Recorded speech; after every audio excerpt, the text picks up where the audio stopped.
আসসালামু আলাইকুম। আজ শোনাবো খেজুরের উপকারিতার কথা।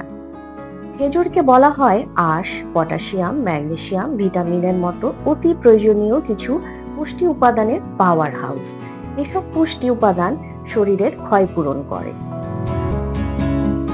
এতে প্রচুর পরিমাণে আয়রন থাকায় রক্ত স্বল্পতা প্রতিরোধে কার্যকর ভূমিকা পালন করে, হৃদরোগে ঝুঁকি কমায় ও কোলেস্টেরলের মাত্রা নিয়ন্ত্রণে রাখে। খেজুরে প্রাকৃতিক চিনি থাকার কারণে ডায়াবেটিক্স রোগীদের মিষ্টির বিকল্প হিসেবেও ব্যবহার করা যেতে পারে। খেজুরে প্রচুর পরিমাণে পানি থাকার কারণে রোজার সময় আমাদের শরীরে যে পানি স্বল্পতা বা পানির ঘাটতি দেখা দেয়, তা খেজুর সহজেই পূরণ করে দেয়। খেজুরে বিদ্যমান চিনি সহজেই পরিপাকযোগ্য। সারাদিন রোজা রাখার পর খালি পেটে খেজুর খেলে পরিপাক সহজ হয়, পাকস্থলীতেও কোনো জটিলতা তৈরি হয় না।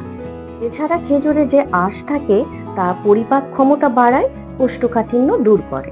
এতে রয়েছে ক্যালসিয়াম ও ফসফরাস, যা হাড় ও দাঁতের গঠন মজবুত করতে সাহায্য করে।